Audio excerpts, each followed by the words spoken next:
If I had to rank the best control setups for a first-person shooter, this damn thing wouldn't even make the list.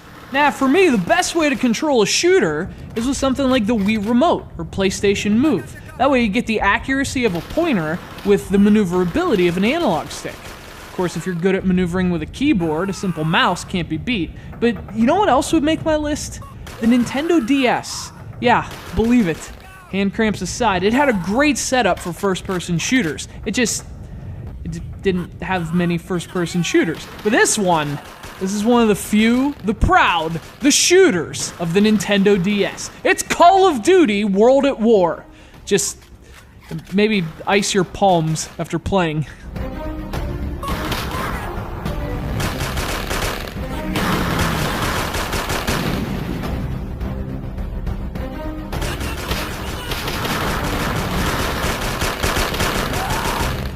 Now, on its own, World at War is just an inherently good handheld shooter, but the thing that really makes it stand out on the DS is the DS itself. Playing this game with touch just makes all the difference in the world. You can get your aim down to the pixel, and not only that, it's also faster than fumbling with dual thumbsticks. It's really an example of game design totally benefiting from hardware design, much to the dismay of these poor mofos.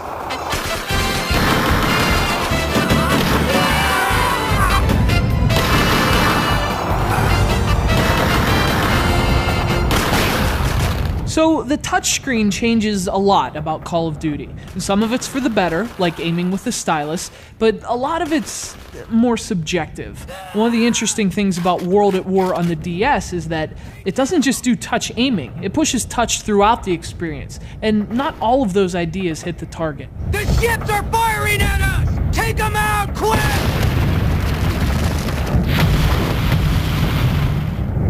And if you want to see what I'm talking about, look no further than the touchscreen display. This is really where all the action takes place in terms of control. You have a big open area, which is used for aiming, but there's also buttons you can touch to do certain things. Reload by tapping your weapon, bring up your sights by tapping the icon.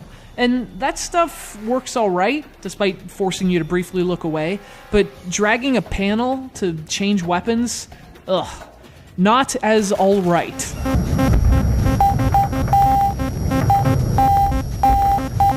And going back to the subjective, World at War also throws in lots of little touch minigames. You might have to defuse a bomb or use Morse code. And this stuff's actually kind of fun the first time around, but after repeating them, it feels more gimmicky than fun. But again, for better or worse, that stuff at least gives this multi-platform game its own distinct feel on the Nintendo DS.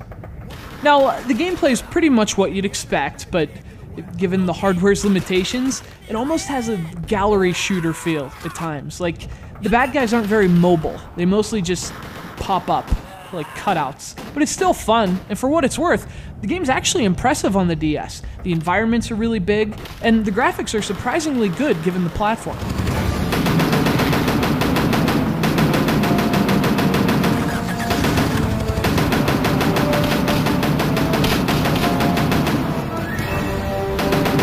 I realize it might not look all that great, and maybe I'm kind of gushing a bit, but I'm just so interested in the idea of improving game control. And not just changing it to be different, but actually making it better.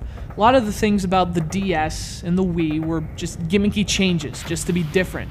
But some really were improvements. On the Nintendo DS, World at War is certainly different to be different. But in some ways, it was also different to be better.